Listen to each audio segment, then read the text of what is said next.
Hello everyone, welcome education अड्डा। Friends, आज के वीडियो में हम लोग जानेंगे सामाजिक परिवर्तन के सिद्धांत। सामाजिक परिवर्तन के जितने भी सिद्धांत हैं, चाहे चक्रीय हो, चाहे रेखीय हो, चाहे संघर्षात्मक सिद्धांत हो, सभी इस वीडियो में जानेंगे। और जितने भी सिद्धांत हैं, छोटे से लेकर बड़े, किस राइटर्स ने, किस समाजशास्त्री ने कौन से सिद्धांत दिए हैं सामाजिक परिवर्तन में, सब कुछ जानेंगे इस वीडियो में। और किसके कौन से बुक हैं ये भी जानेंगे। तो वीडियो पे एंड तक बने रहिएगा। वीडियो पसंद आए तो चैनल को जरूर सब्सक्राइब कर लीजिएगा। पहला है चक्रीय सिद्धांत। इसके समर्थक जो है वो मानते हैं कि समाज में जो परिवर्तन होता है वो चक्री की तरह होता है। पहले जैसे ये पॉइंट है, ये पहला है, ये दूसरा है, तीसरा है, तो इस तरह से है, चौथा है। तो परिवर्तन होता है जिस तरह से ऐसे से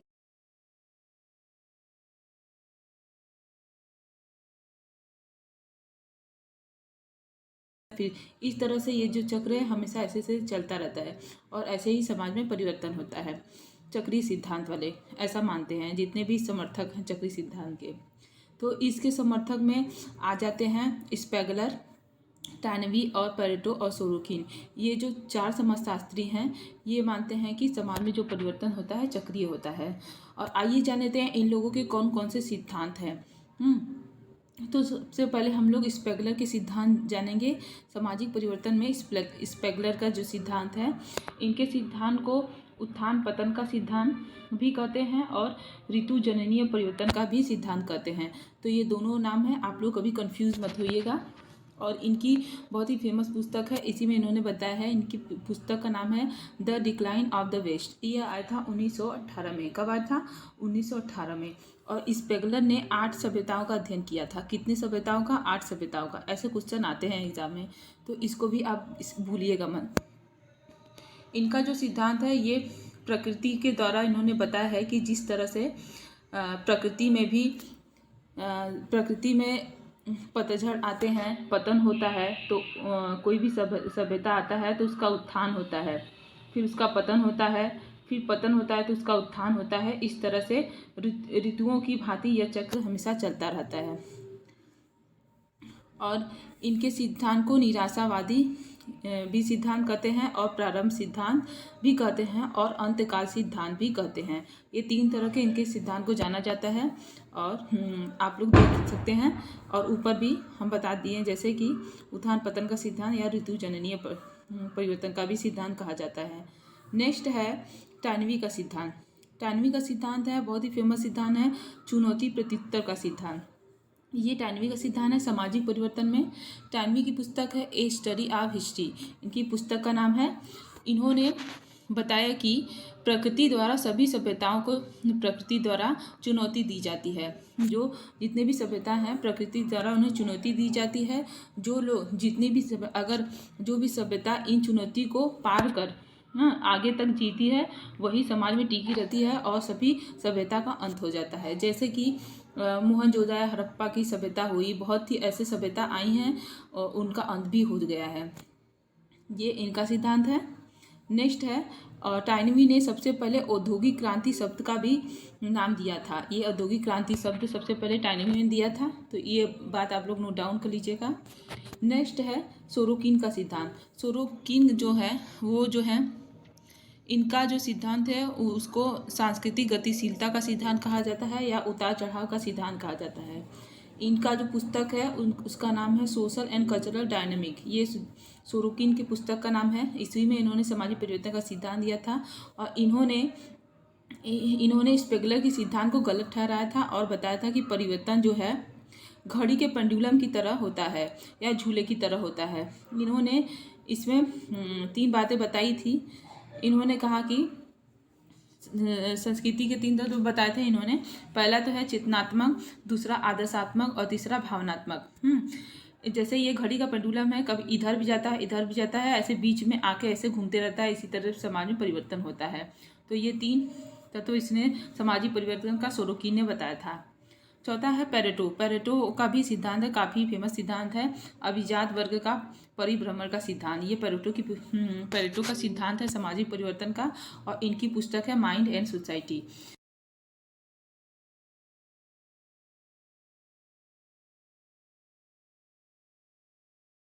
में जब कुशलता या चालाकी में कमी आ जाती है तो उसका स्थान गैर अभिजात वर्ग के लोग ले लेते हैं। जैसे कि कोई भी राजनीतिक क्षेत्र में हम देख सकते हैं कि कोई बड़े जो राजनीतिक पार्टी होती है वो उनका अपना एक स्थान होता है, और या फिर पैसे अमीर लोगों को देख ले, इनका एक अपना स्थान होता है।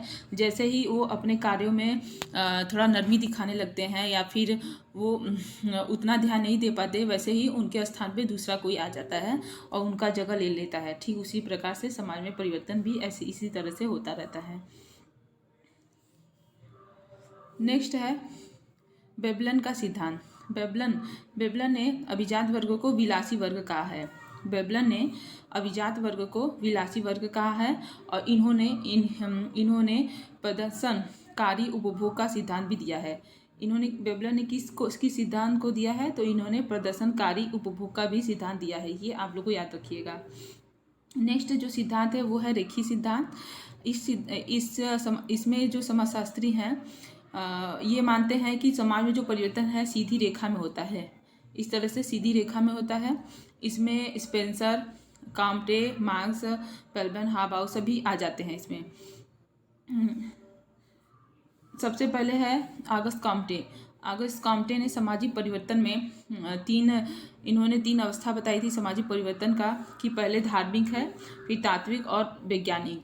इनका पहले के लोग क्या थे, स्टार्टिंग में जब उनको कोई ज्ञान नहीं था, कोई साइंस नहीं था, तो क्या होता था कि उस टाइम के मनुष्य जो सोचते थे कि जो कुछ हो रहा है धर्म के सहारे हो रहा है। मतलब अगर पेड़ पे हवा चल रहे हैं या पत्ते हिल रहे हैं तो भगवान कर रहे हैं, हाँ, और कहीं कुछ आंधी तूफान आया तो वो भगवान कर रहे हैं। मतलब जितने भी कार्य होते थे वो भगवान ही करते थे। उनको उसके आगे कुछ नहीं समझ में आता था कि किस रीज़न से, क्योंकि उनके पास कोई ज्ञान नहीं था। फिर उसके बाद हो गया तात्विक। पेड़ पौधे, प्रकृति पे लोग निर्भर हुए, प्रकृति की पूजा पाठ करने लगे और वो सोचते थे कि जो भी भोजन मिल रहा है हमें, जैसे मिला सब कुछ भगवान प्रकृति को ही सब कुछ मानते थे। बाद में इनको ज्ञान हुआ जो अभी का है, वैज्ञानिक हो गया। कोई भी चीज़ है अगर क्यों हो रहा है तो इसका हम लोगों को रीज़न पता है कि इस वजह से ये कारण हो रहा है, तो अभी क्या है, हम लोगों को ज्ञान हो गया है। नेक्स्ट है हर्बर्ट स्पेंसर ने डार्विन के प्रकृति प्रवरण सिद्धांत को समाज पे लागू किया था, और डार्विन का जो सिद्धांत था वो प्रकृति प्रवरण का सिद्धांत था। इसी को स्पेंसर ने समाज पे लागू किया था। इन्होंने कहा था कि समाज में वही लोग रह सकेंगे जो समाज में रहने योग्य रहेंगे, और इनका सिद्धांत था योग्यता की उत्तरजीविता।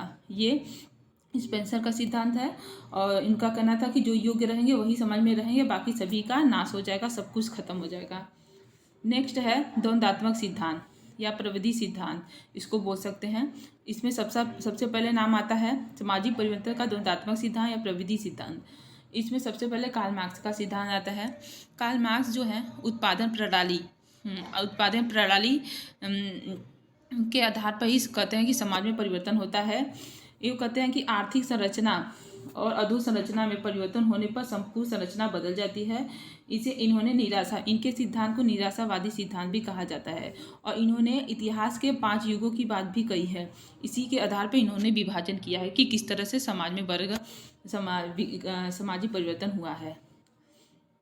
तो जब आगे की वीडियो हम बनाएंगे तो उसमें भी 5 वर्ग के बारे में बहुत ही आसान में जब हम कार्ल मार्क्स का चैप्टर पढ़ेंगे तो उसमें हम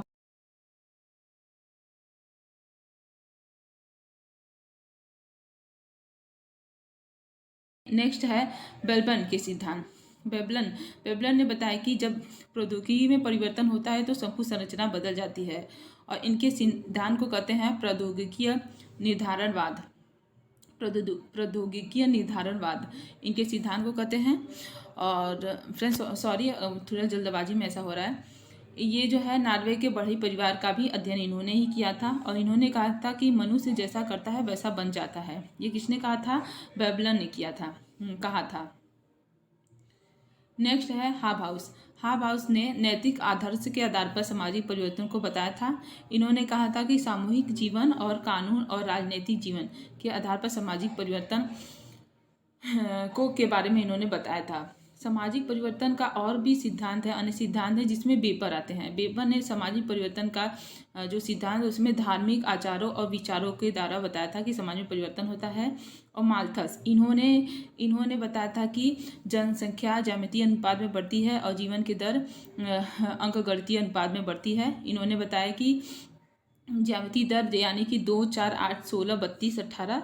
और इन्होंने बताया था कि जो खाद्य पदार्थों में जो वृद्धि होती है अंकगणितीय 1, 2, 3, 4 इस तरह से होता है। और किसी भी देश का जो जनसंख्या है 25 साल में दोगुना हो जाता है, ये इन्होंने बताया था। अकबर ने बताया कि भौतिक संस्कृति के अपेक्षा अभौतिक संस्कृति पिछड़ जाती है। ये किसने बताया था? अकबर। नेक्स्ट जो है सिद्धांत वो है थॉमस का सिद्धांत। इन्होंने कहा बताया कि संस्कृतियों के मिश्रण एवं सात्मीकरण के द्वारा सामाजिक परिवर्तन इन्होंने उत्तरदायी इसको माना है। नेक्स्ट है समाज परिवर्तन की प्रक्रिया किस तरह से होती है, इसको भी जान लेते हैं। पहला है उद्विकास। उद्विकास किस तरह से होता है? एक निश्चित दिशा में होता है निरंतर क्रमित परिवर्तन, उसको उद्विकास कहते हैं। और नेक्स्ट है, और इसमें उद्विकास की 3 अवस्थाएं भी है। पहला है ये उद्विकास की 3 अवस्था किसने बताया था? मार्गन ने बताया था। और इन्होंने इसमें बताया था जंगली, बर्बर और सभ्यता, इस 3 रूपों में इसको वर्गीकृत किया था। तो इस चीज़ को आप लोग याद करिएगा, किसने बताया था? मार्गन ने। और मार्गन की काफ़ी अच्छी जो पुस्तक है एंसीडेंट सोसाइटी, ये मार्गन की पुस्तक है। नेक्स्ट है बेकोफेन। इन्होंने परिवार के सामाजिक जो परिवर्तन है परिवार में इन्होंने बताया था कि परिवार में किस तरह से 3 अवस्थाएं आई थी। सबसे पहले क्या था? स्वच्छंद संभोग। इसमें क्या था कि भाई बहन कौन सा रिश्ता क्या है कोई मतलब नहीं था, सभी लोग स्वतंत्र थे, किसी के भी साथ कोई भी इंसान संभोग कर सकता था, कोई भी उसमें कोई रूल रेगुलेशन कुछ भी नहीं था, यानी सब लोग स्वतंत्र थे। उसके बाद आया था बहुपति विवाह, फिर उसके बाद आया बहुपत्नी विवाह, फिर एक पत्नी। जो अभी का समय चल रहा है वो कैसा चला है? एक पत्नी विवाह। नेक्स्ट है इन्होंने